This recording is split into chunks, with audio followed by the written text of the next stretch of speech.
할렐루야. 2022년 8월 9일 화요일 아침 기도회를 시작하겠습니다.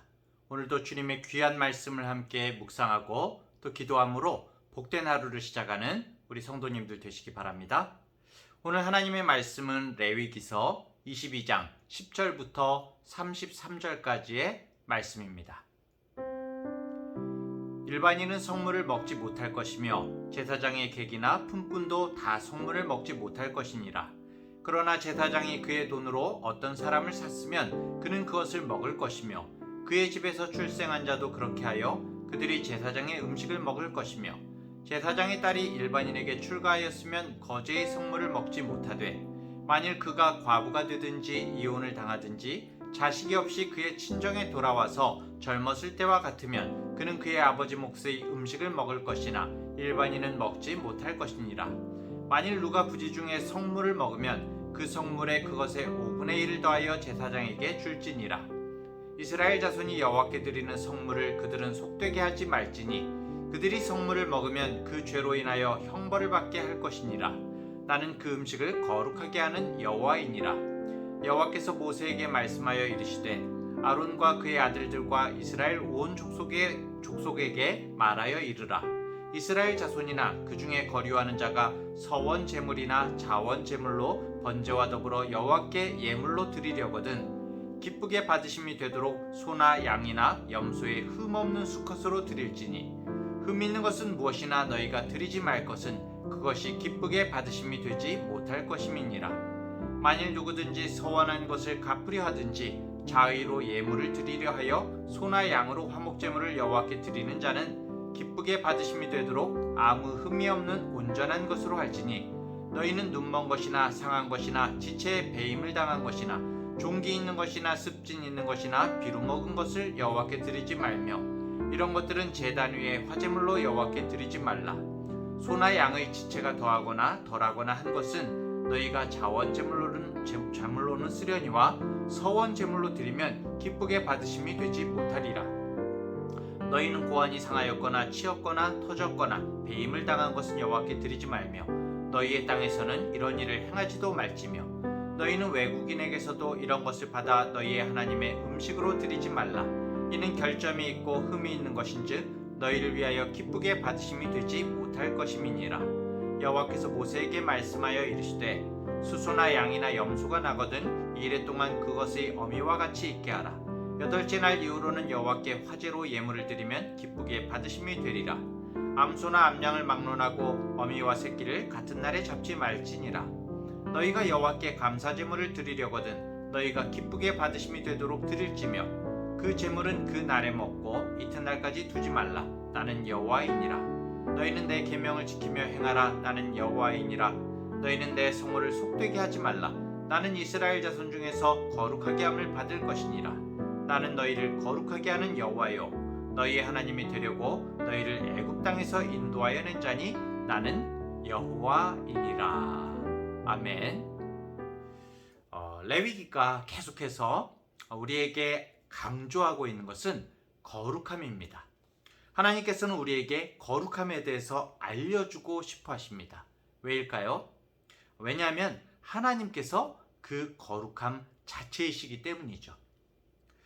하나님은 1.1획의 죄나 털끝만큼의 더러운 것도 용납할 수 없는 완전한 거룩함을 지니신 분이십니다. 사실 하나님께서 사랑의 하나님이실 수가 있는 이유, 우리를 위해 성육신하시고 우리의 모든 죄를 대속하신 이유도 하나님께서 결국은 거룩하신 분이기 때문입니다. 왜냐하면 인간의 죄에 대해서 우리들처럼 그냥 넘어가 주거나 없었던 것으로 해주지 못하시거든요. 그 죄의 대가와 처벌을 자신께서라도 받으셔야 했던 것입니다. 사실은 하나님께서 그냥 없던 것으로 하겠어! 이렇게 말씀하시면은 누가 감히 뭐라고 할 수가 있겠습니까? 하지만 하나님께서는 스스로 거룩하신 분이기 때문에 그렇게 하실 수가 없는 것이죠. 어떻게 보면 하나님은 우리가 쉽사리 대할 수 있거나 마치 내가 필요할 때 부를 수 있는 그런 옆집 친구와 같은 분이 아니거든요, 사실은. 그런데 현대 기독교는 우리가 하나님의 자녀가 되었다. 우리를 속죄하시고 구원하시는 그 하나님의 사랑을 강조하다 보니까 하나님을 굉장히 친근히 생각하고 가깝게 여기는 경우가 많이 있습니다. 물론 이제 그것이 사실이기도 한데 하지만 정도를 넘어가는 것이죠. 우리는 그런 하나님을 보면서 거룩하신 하나님의 사랑을 보면서 감사하고 찬양하기보다는 옛날 코미디 같은 그런 모습을 보이곤 하는데요. 제가 예전에 봤던 그 코미디의 한 장면인데 회장님이 나오고 신입사원이 나오는 겁니다. 근데 이제 회장님 앞에서 신입사원이 너무나 막 이제 어려워하고 떨고 막 그러니까 회장님이 왜 그래? 응? 편히 돼 편히. 그냥 옆집 아저씨처럼 돼. 하하하 뭐 얘기하는 것이죠. 그러니까 신입사원이 아저씨 이렇게 응대를 하는 것입니다. 완전 코미디죠. 사실 이 예 자체가 물론 비교 자체가 되지 않는 것이죠. 어떻게 하나님과 인간을 회장과 신입사원에 갖다 댈 수가 있겠습니까? 하나님의 이름의 거룩하심은 우리가 상상할 수 있는 영역을 벗어나는 것입니다. 실제적으로 하나님은 어떤 분이십니까? 천사들도 얼굴을 들지 못할 정도로 거룩하신 분이고 모세도 하나님을 보고 죽을까봐 바위 틈에 숨겨두시고 지나가신 후에 흔적만을 보게 하시기도 하죠. 우리가 함부로 가까이 할 수 있는 그런 가벼운 분이 아니고 대충 아무렇게나 해도 우리를 받아주실 수 있는 그런 분이 아니라는 것입니다. 그런데 이 시대는 어떻습니까? 거룩하신 하나님의 그 경이로움 그리고 그 찬란한 영광 가운데 계신 하나님의 이름이 무참히 짓밟히고 가볍게 여겨지는 그런 시대인 것이죠. 안타까운 것은 하나님을 모르는 사람들은 그렇다고 치더라도 우리 믿는 그리스도인들조차 하나님을 가볍게 여기는 것입니다. 하나님을 경외하지 않고 무슨 액세서리처럼 곁에 두고 필요할 때 치장하는 말씀 한 구절을 그냥 집에 걸어놓고 수호신처럼 여기는 하나님에 대해서 그저 나와 가족을 모든 위험에서 지켜주시고 나의 사업을 도와주시는 분 정도로 너무나 가볍게 생각하고 있음을 보게 되는 것입니다. 오늘 본문 17절부터 25절을 보면 어떻습니까? 아무 것이나 제물로 바치지 말라. 흠이 없어야 한다는 것입니다. 왜 그렇습니까? 인간들로부터 그렇게 하찮게 취급을 당할 하나님이 아니시라는 겁니다. 나는 거룩한 하나님이다. 흠 있는 것이 어울릴 수 있는 그런 존재가 아니라는 것입니다. 거룩하신 하나님 앞에 흠 있는 것이 있을 수가 없다는 것이죠. 거룩한 이름에 합당한 태도를 보여라. 하나님의 이름에 걸맞는 태도를 보여라 라고 그렇게 말씀하고 계신 것이죠. 제가 여기서 어제처럼 태도라는 말을 사용했죠. 왜 그럴까요? 사실 세상에 완전한 재물이 있을까요? 세상에서 절대 기준으로 완전히 흠없는 소, 흠없는 양, 흠없는 염소가 어디 있습니까? 사람도 그렇지 않습니까? 아무리 멋지고 아름다운 탤런트나 영화배우라고 할지라도 돋보기를 대고 자세히 살펴보면 흠이 없을 수가 없는 것이죠. 세상에 하나님 앞에 완전하고 흠없는 것은 존재할 수가 없는 것입니다. 그렇다면 뭘까요? 하나님 앞에 우리가 완전한 것을 드릴 수는 없습니다. 완전히 흠이 없는 것을 드릴 수는 없죠. 하지만 우리의 태도를, 그런 흠 없는 것을 드리려는 우리의 태도를 드릴 수가 있는 것입니다. 하나님께서 우리에게 허락하신 것, 우리가 드릴 수 있는 한에서의 최고의 제물을 하나님께서는 우리에게 요구하고 계신 것입니다. 그것이 거룩한 하나님 앞에서의 우리의 태도인 것이죠. 마땅한 태도인 것입니다. 거룩한 하나님의 이름 앞에서의 우리의 태도, 감히 쳐다볼 수도 없는 존귀와 능력 가운데 거하시는 하나님. 사실 우리가 정말 하나님께 감격하고 감동할 수밖에 없는 것은, 거룩하신 하나님 앞에 감동할 수밖에 없는 것은 감히 우리가 쳐다볼 수 없는 그분께서 우리를 위해 흠 있는 인간이 되시고 성육신하시고 때로는 우리를 친구라고 칭하시고 하나님의 자녀로 삼으시고 우리를 위해서 목숨까지도 내놓으셨다는 사실입니다. 우리가 성육신의 신비와 감동, 그 구원의 감동을 생각하려면은 하나님께서 얼마나 자신을 낮추셨는지를 봐야 하는 것입니다. 그 거룩의 높이에서 얼마나 자신을 낮추셨는지, 완전한 우주적 거룩과 말구유 사이에, 지저분한 그 말구유 사이에 그 실존의 갭이 얼마나 엄청난 것인지를 우리가 잠시 묵상한다면은 우리는 구원의 복음에 정말 감격할 수밖에 없는 것입니다. 오늘 32절을 볼까요? 너희는 내 성호를 속되게 하지 말라. 나는 이스라엘 자손 중에서 거룩하게 함을 받을 것이니라. 나는 너희를 거룩하게 하는 여호와요 너희의 하나님이 되려고 너희를 애굽 땅에서 인도하여 낸 자니 나는 여호와이니라. 하나님은 내 거룩한 이름을 욕되게 하지 말라 이렇게 말씀하십니다. 왜 하나님이 내가 너희의 하나님이 되려고 애굽 땅에서 너희를 인도하여 냈다 이렇게 말씀하실까요? 내가 그렇게 했으니까 대단하지 않냐? 자랑하려고 그러실까요? 아니죠.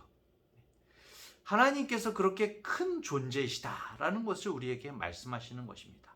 나라를 다스리며 역사를 주관하고 우주를 창조하시고 애국보다 크고 제국보다 크고 내가 너희를 다스리는 수준은 단지 우리들이 생각하는 그 얄팍한 개인적인 소원을 들어주고 가정의 어떤 수호신 정도로 복을 주는 정도가 아니라고 말씀하시는 것입니다.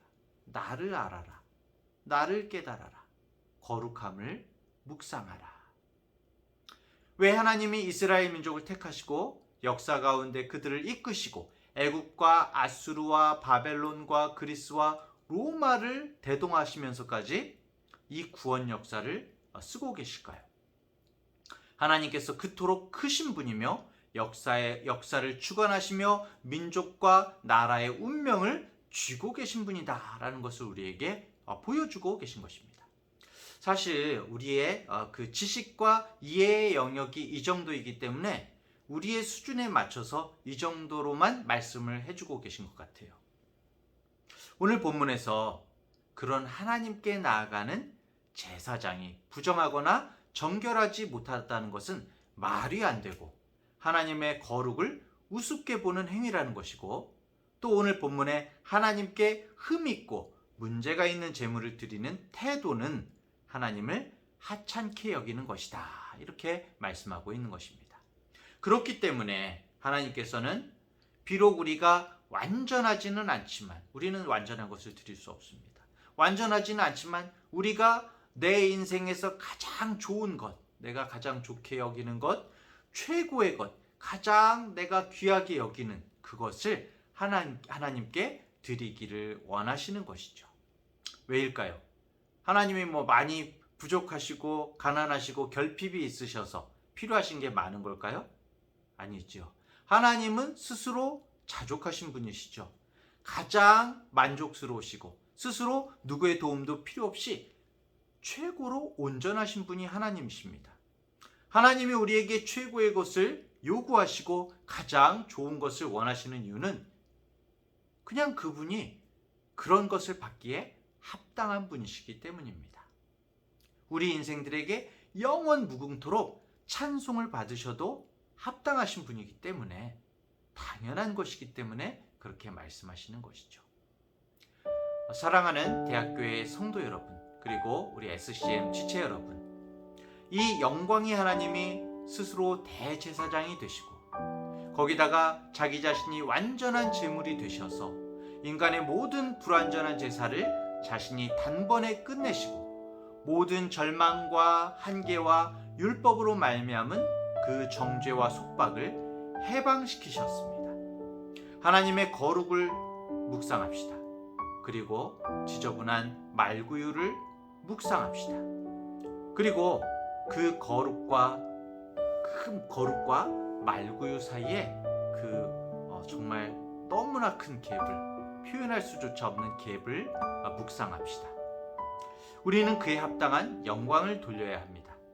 오늘도 하나님의 영광에 합당한 경배를 드리며 구원받은 자로서의 본분에 걸맞는 최고의 삶을, 그리고 그런 나의 태도를 하나님께 기꺼이 올려드리는 복된 우리 성도님들, SCM 지체 여러분 되기를 간절히 축원합니다. 기도하겠습니다.